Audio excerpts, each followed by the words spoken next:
declare to the generation to come the glorious deeds of the Lord and His strength,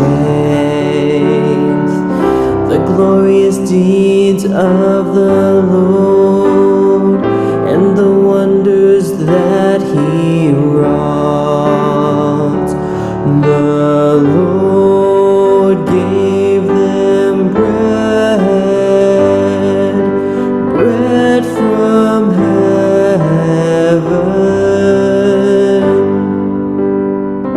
He commanded the skies above and opened the doors of heaven.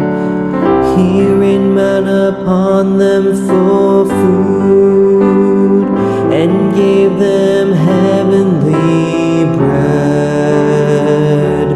The Lord gave them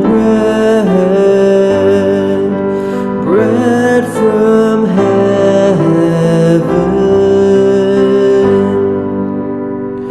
Man ate the bread of angels, food He sent them in abundance,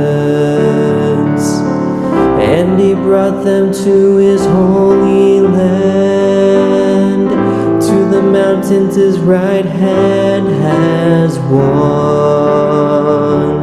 The Lord